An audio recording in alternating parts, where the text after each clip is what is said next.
We've got the Boomerang Boomers. We need to feel that we're somehow useful in some way other than just the financial aspect. What are humans there for? What are humans best at? Why do we go to work in the first place? Humans come to work for basically 5 reasons, and pay is not one of them.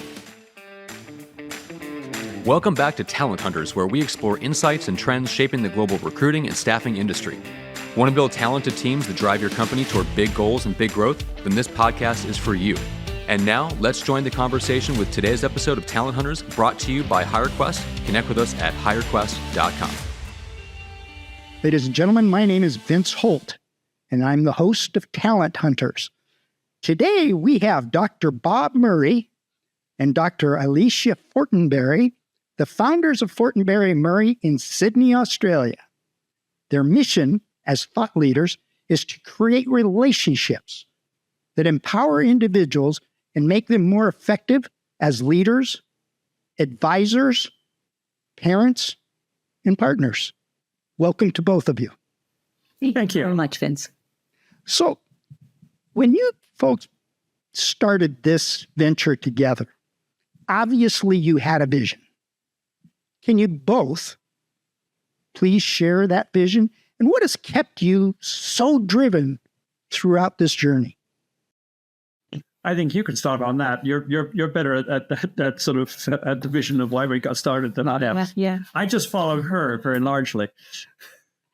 I think both of us came as psychologists. We came to understand a couple of things. And that is, first of all, that to understand human beings, you have to understand our neurogenetics. I mean, what are the design specs of this creature, this human being? You know, what are we designed to do? And then you look at what we're designed to do, which I'll get to in a second, and you look at the society we have, and it would be really, really hard to design a society that is worse for the kind of creature that a human being is. Than the one we've got. Than we've got. The one we've got. It's just, there's so much in the society that makes it really hard, whether you're working or whether you're retired or whether you're in school or whether you're bringing up kids or whether you are a kid. It's just really hard to get your needs met so you can be fully what a human being can be: happy, involved, excited about learning, and really connecting. And so we said to ourselves, well, what is the one big thing that's missing? What is the one big thing that if you could really, really get that right, you would be more happy, more effective, more healthy, live longer, etc.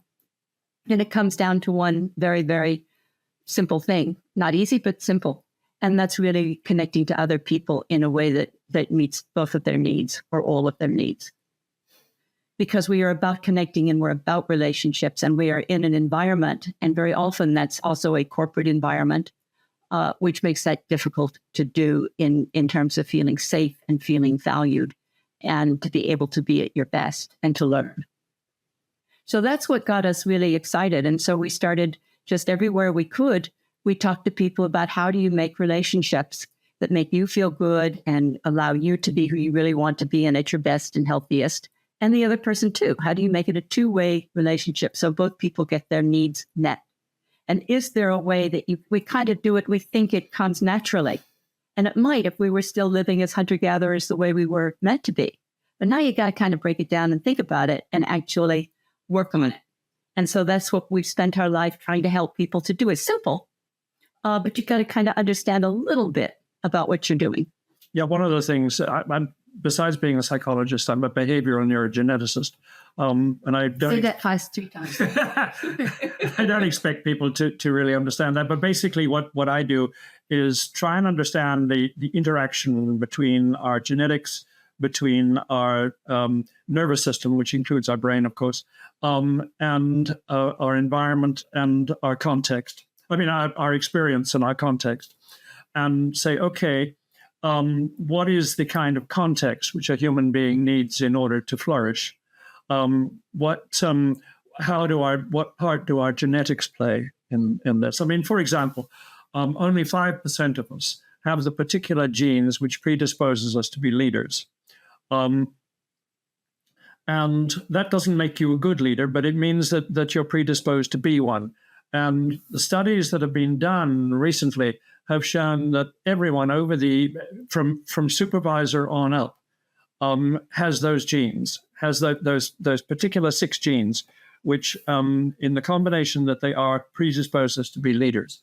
And yet we try and force so many more people into a leadership position. And no wonder they sometimes don't do very well in that position. That's just simply because they don't have the genetics for it. They don't want to be there. They don't want to be leaders. And of course, you have an awful lot of people who have those genetics who turn out not to be. There was a lovely study done by Gallup not long ago, which showed that 95% of all leaders are in the wrong job. And one of the reasons for this is that 5% of those of our kind, if you like, of our species, have those particular genes, yet 95% don't. So therefore, we're not predisposed to have leaders. In fact, no hunter-gatherer tribe that's ever been studied has had leaders. We're not geared for leadership. So therefore, a leader has to lead in a way that they're not leaders.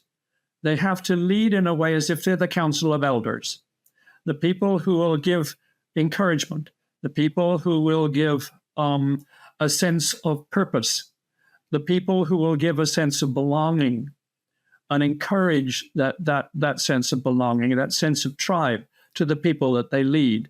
Those are the successful ones. In a sense, it doesn't, to a hunter-gatherer, the outcome of any particular project is meaningless.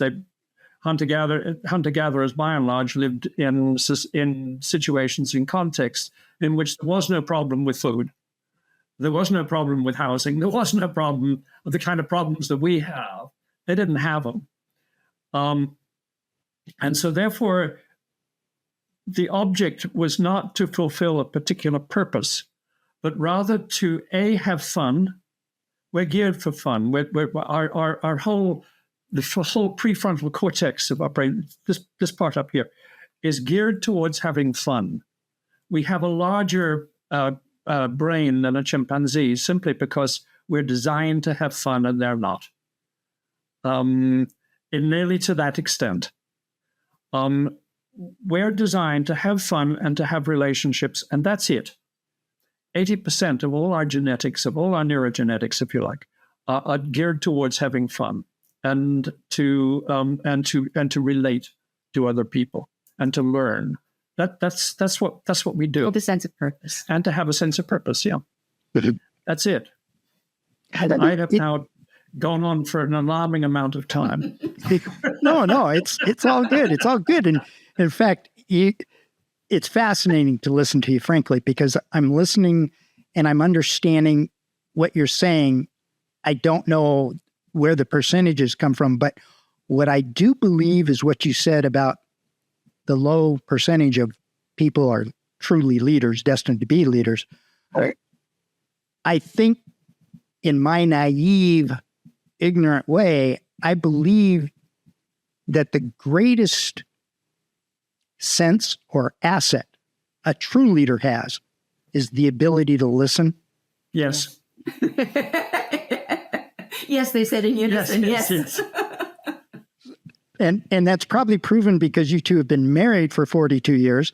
And I'm sure that you both listen at the opportune time. We do. Yeah. Do you know, one of the interesting things about us, about Alicia and I, is we have been married, as you say, for 42 years, you know. But the interesting thing is that we're still finding out about each other. Mm. And it's not just listening, it's also the ability to ask questions. Yeah. It's the ability to ask questions which are relevant to the other person. We often ask questions which are relevant to us, but not necessarily relevant to the other person, because we haven't listened to what they've said. So the two things go together. You know, and that's one of the things that makes a good leader, is one who can listen to what the other person says and frame their questions so that what they say is relevant to that other person.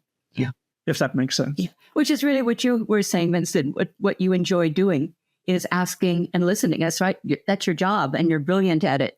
And you obviously, like us, really enjoy doing it.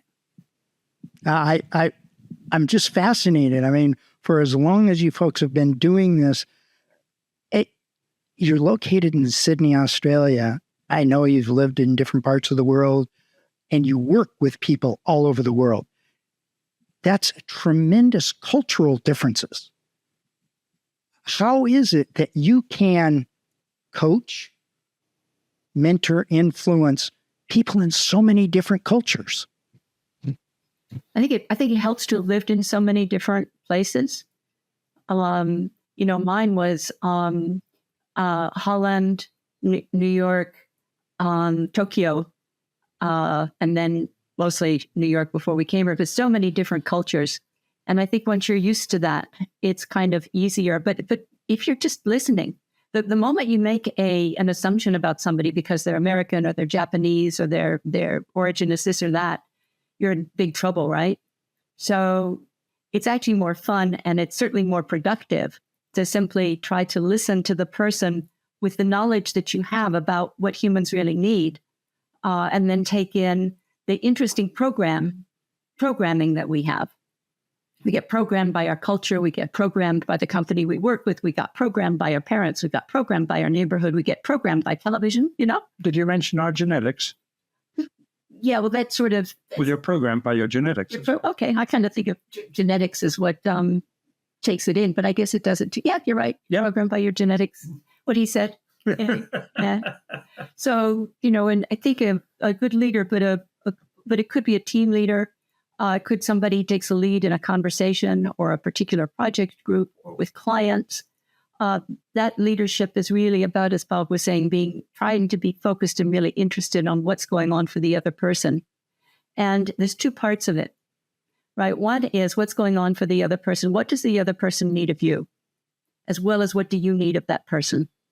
You're always listening for those things. And you may meet their needs or you may not want to. But you got to know what's in it for them. Maybe be able to pinpoint it, talk about it, negotiate it if you need to.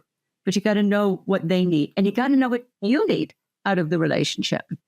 Because if you're not focused on what your needs are, whether you're the leader or you're the person being led or a team member going into a team meeting, if you don't know what you need from the meeting, and not just from the job point of view, but do you need people to listen to you? Do you need people to ask you particular kinds of questions? Do you need people to praise you for particular things where you might feel a bit vulnerable?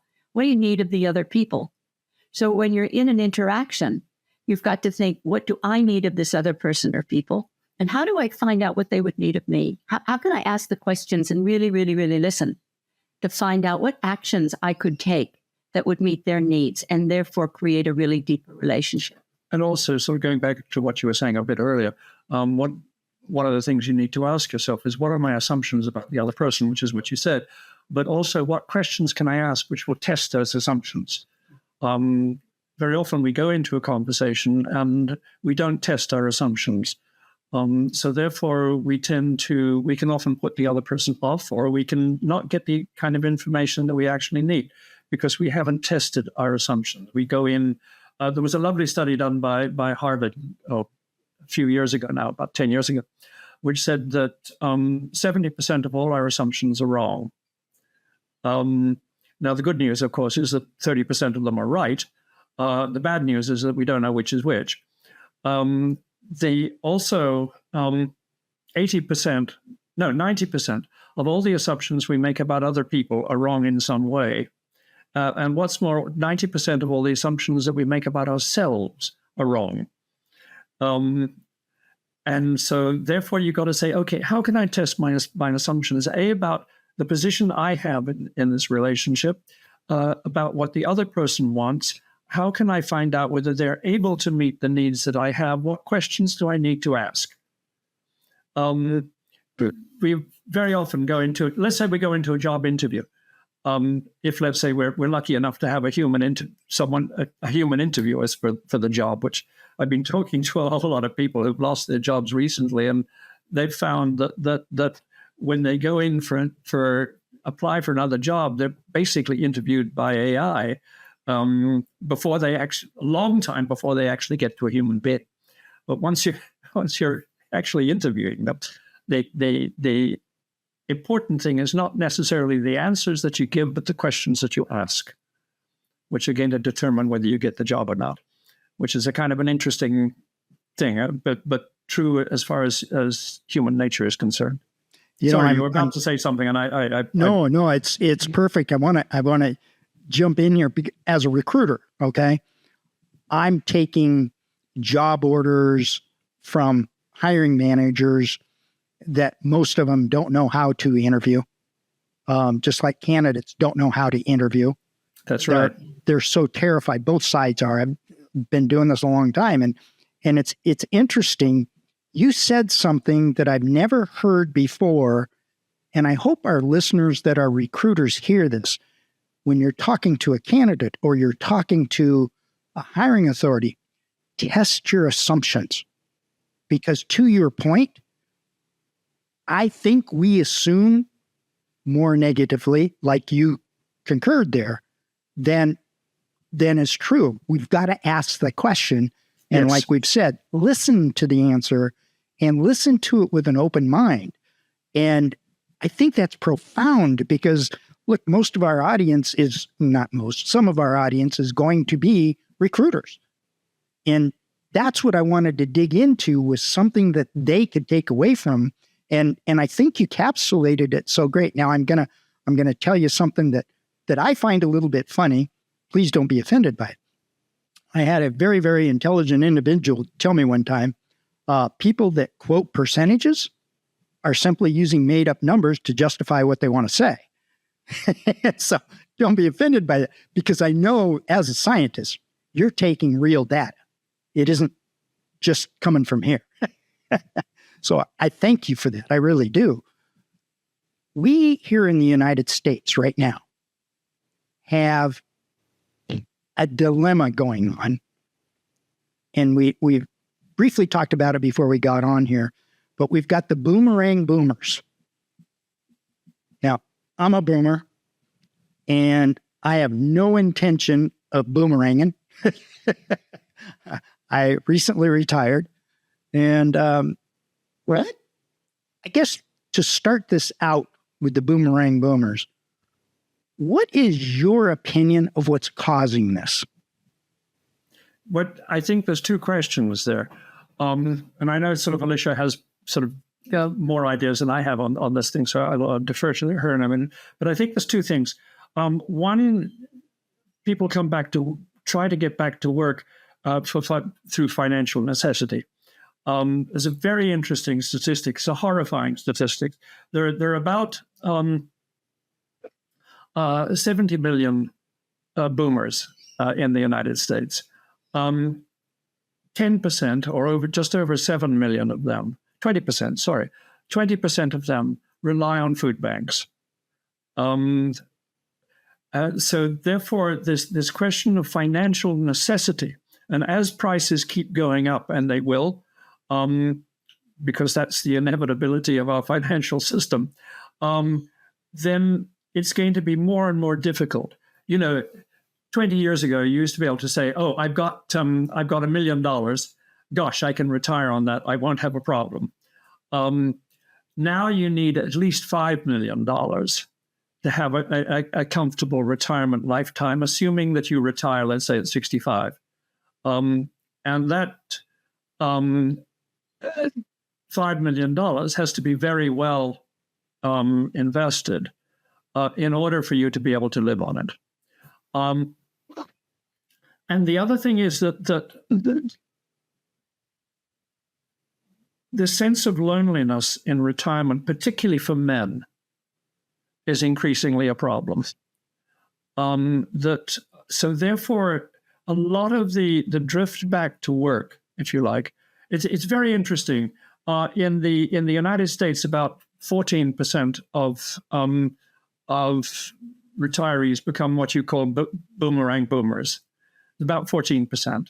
In Australia, the percentage is over 60%, which is it's incredible. There's no statistical reason for that disparity that I know of, or no sort of actual reason. Particularly since financial problems in Australia are far less than they are in the United States for a whole range of reasons. But you have this so men are unable or historically have been unable to develop a circle of friends close friends outside of work. We men tend to make our friends in work, or sort of friends who are clients or whatever that are to do with work. Women are much better at making outside relationships. So therefore, when women retire, they've got a social network to fall back on, whereas men don't. I think also women very often have need to make that social network for raising their kids, so they have school events and they have joint events with the kids, bringing the kids together. And then these last. And these last with the parents, and these last with the parents. So I think that there's two reasons for that. Yeah. Yeah. And so I think that the other thing is that very often in retirement, you find that you don't have a sense of purpose. And so if you've got this financial necessity, you have the need for companionship, for belonging, and a sense of purpose. And those three are the big drivers, it seems to me, that drive baby boomers, but almost anyone else of retirement age. I mean, sort of baby boomers are between 61 and 79. I mean, almost anyone to go back to work. I tend to, as a recent retiree, all through my work time, I mean, obviously, working was a priority, much the same as it's been with you folks and so forth. And then my hobby was racing motorcycles. Well, as you get older, along comes risk with racing motorcycles. And that consumed my life for 57 years. I mean, from the time that I quit racing, which was probably 3 or 4 years ago, and I started when I was 10, okay? 57 years, I'm racing motorcycles or I'm working. So what you just said about sense of purpose is hitting me right between the eyes, because I've retired from racing due to the risk involved. I've retired from work, and I think a problem with people like myself that have a passion outside of their business, if it's something that can endure like golf or something that can be woodworking or working in a shop or something like that, there is an escape for those people.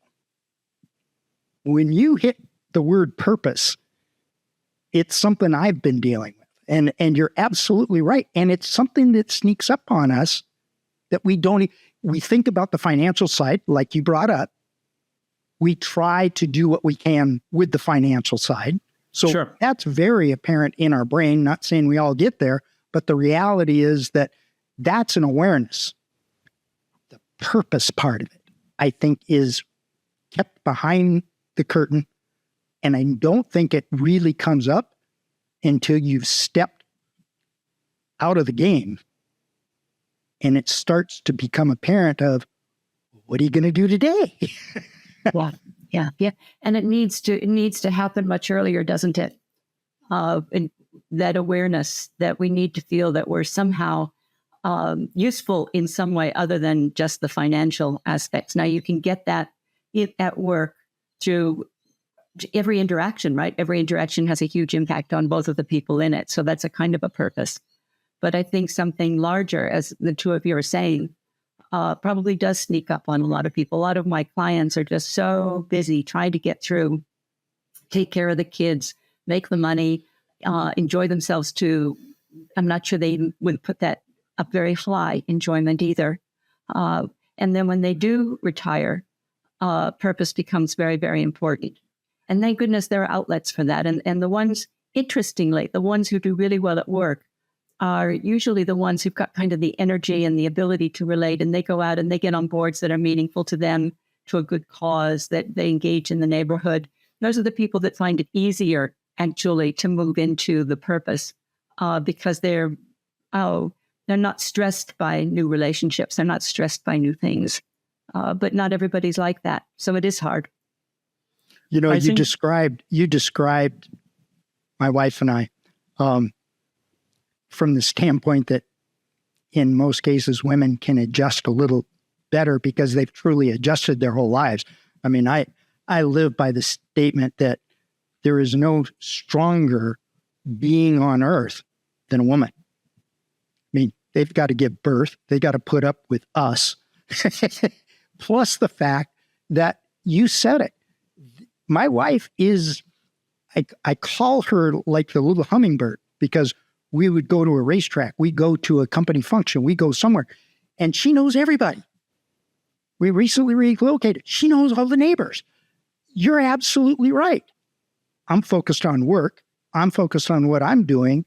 So you're right as far as that transition can be more accommodating to a woman. But, oh my gosh, you guys are phenomenal. I wish you were living next door. I'd spend hours sitting in your living room. Well, it's okay. You know that the house next door to us is vacant.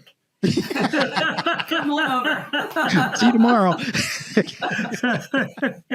Just think of it. Just think of it.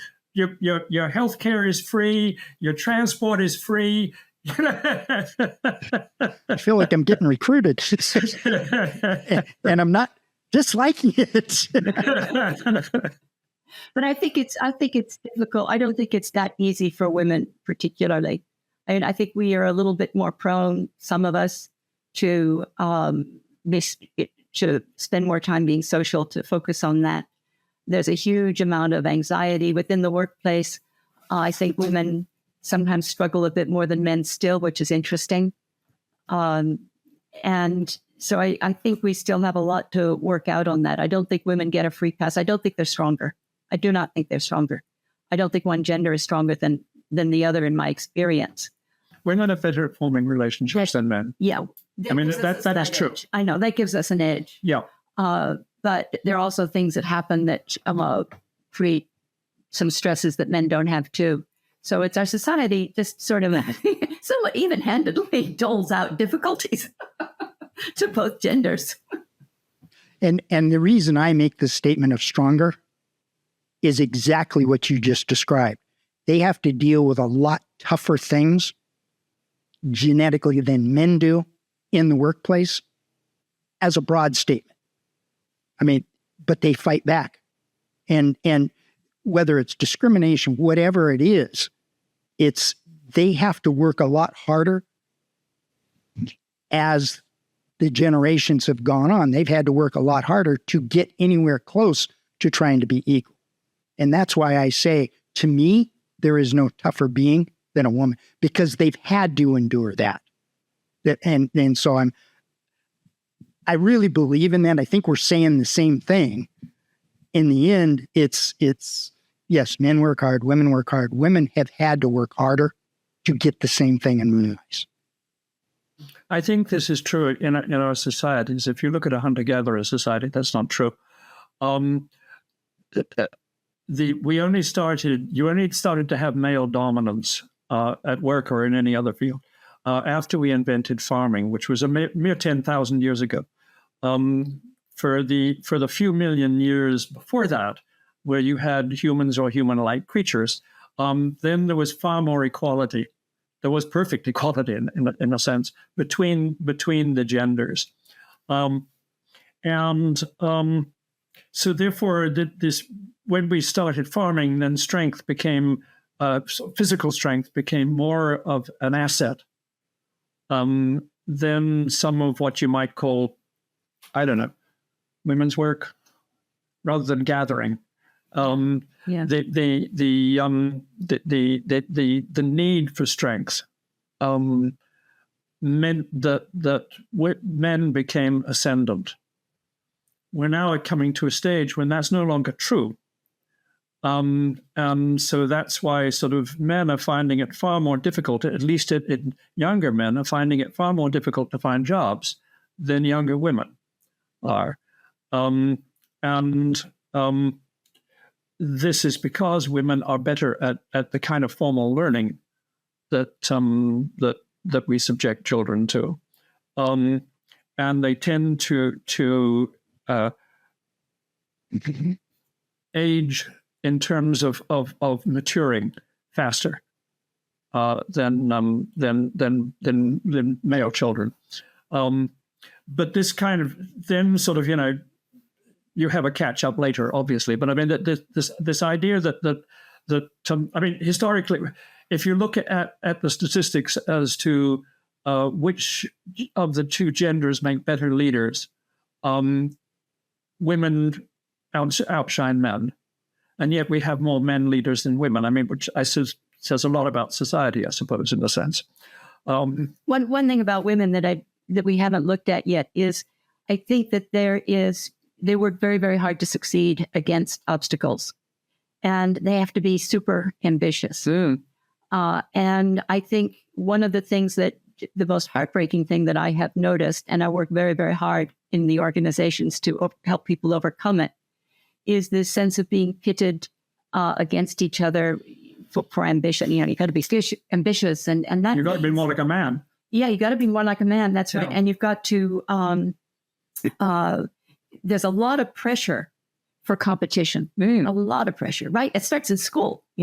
That's the point I was making. Yeah. And then it goes into the organization. And one of the saddest things I've found with women in the organization is that very often they are the ones who could best come together to support each other. And yet they're at loggerheads because there's only a few slots for them. And one or the other is going to get them. Yeah.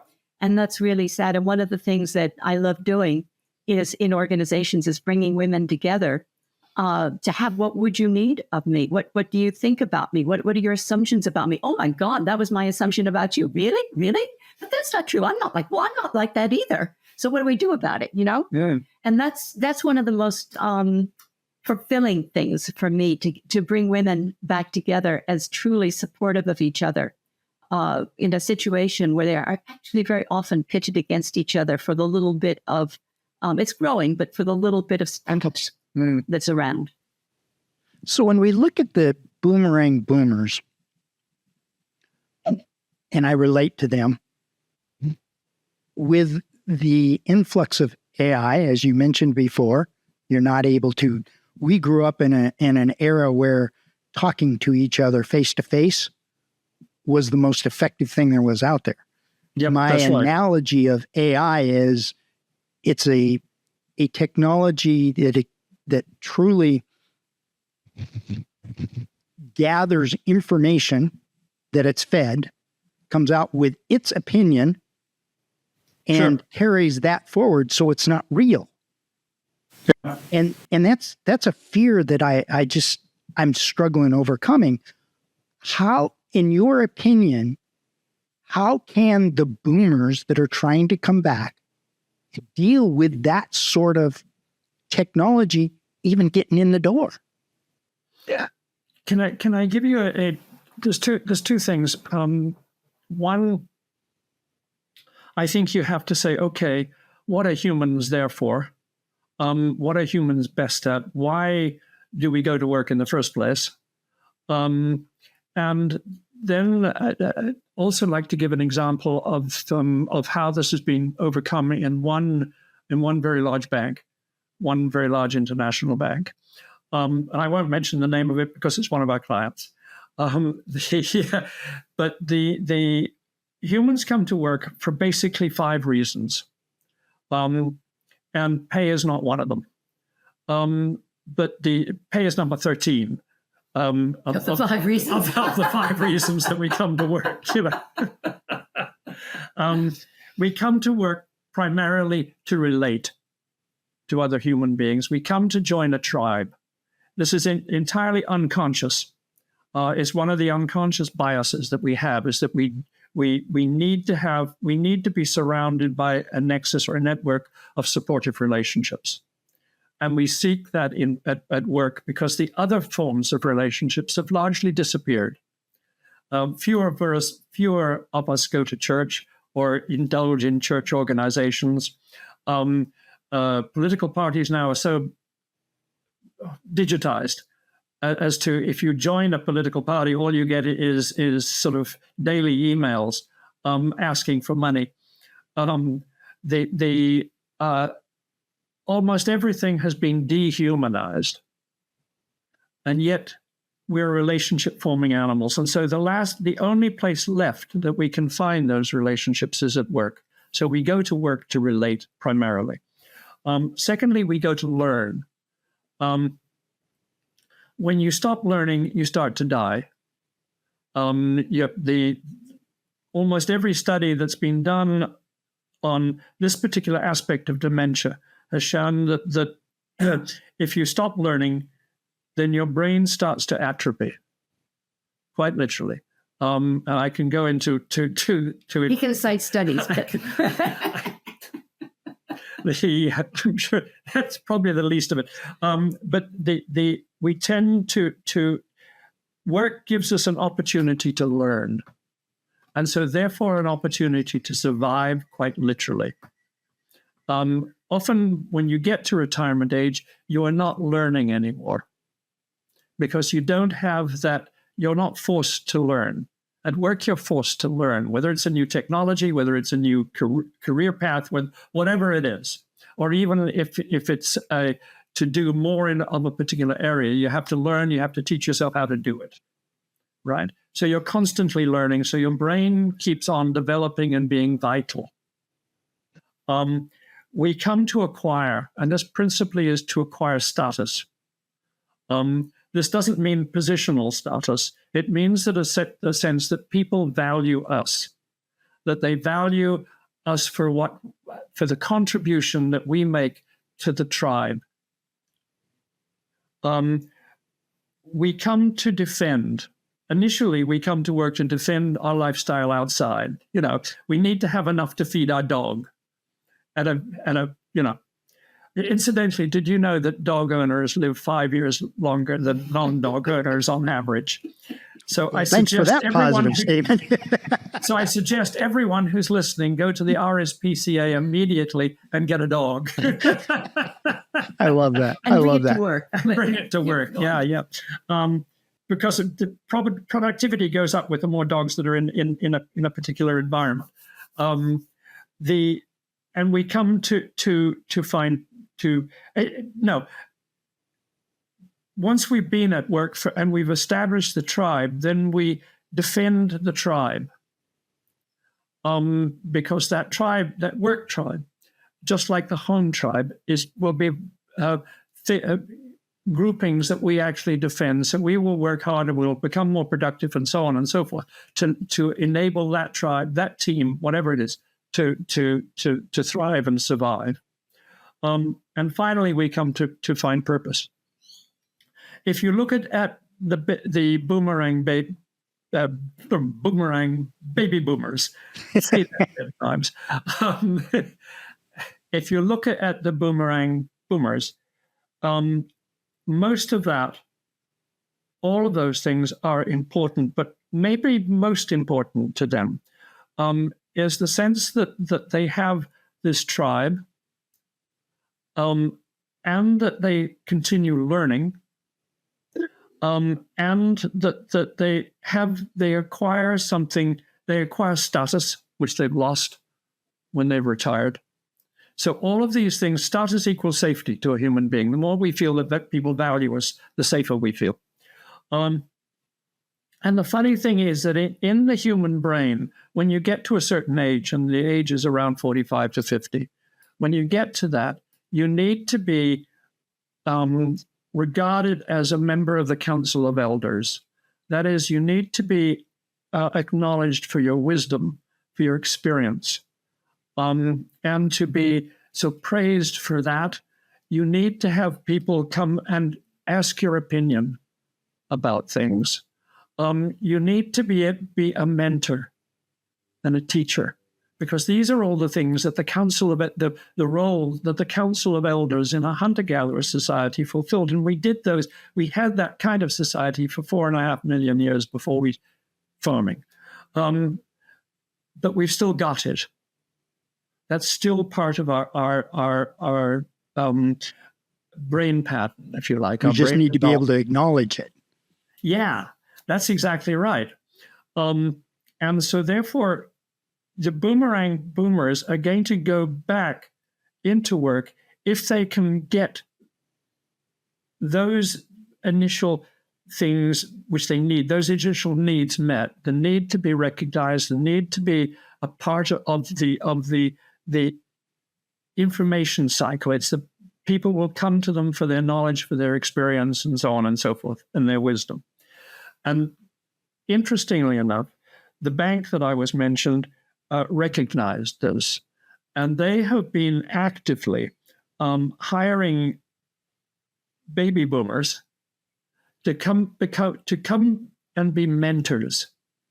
They have a cadre of mentors internationally, which their job literally is to mentor the younger members of the bank, and it really doesn't matter the level of technology there, because their job is that mentoring one. Their job is to create trust. In order for a human being to create trust, we need to have all of our senses involved. We need to be able to physically touch the person, at least be close enough to them. We need to be close enough to them to be able to smell the pheromones that they're giving off, because you give off a different pheromone if you trust me. You give off a different pheromone if you like me. You give off a different pheromone if you're angry Or afraid. So therefore, trust depends on that. You need to be able to see the person and hear the person. If we're only bound by technology, that all we're doing is rather like you and I are right at the moment, sort of, over a screen, then I can't subconsciously smell you, if you pardon the phrase. This part's going to get edited out. Yeah, I know. No, you're absolutely right. I understand where you're coming from, because Yeah, I've always so therefore related it's it to, I've got to see the eyes. And I mean, see the eyes, not just through a screen.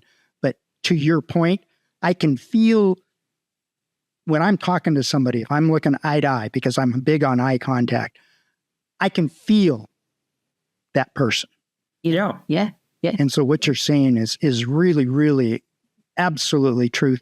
But with all that said, I really would like to thank you both for taking this time. You're a half a world away, and I love the opportunity to use technology to meet up with you folks. And it's so valuable to talk to people like yourselves that see the world in a completely more complex way than I do. And it's refreshing to hear what you folks share is really simple. Build relationships, learn to trust, talk to people, listen, and have fun. Thank you both so very, very much for spending some time with me today.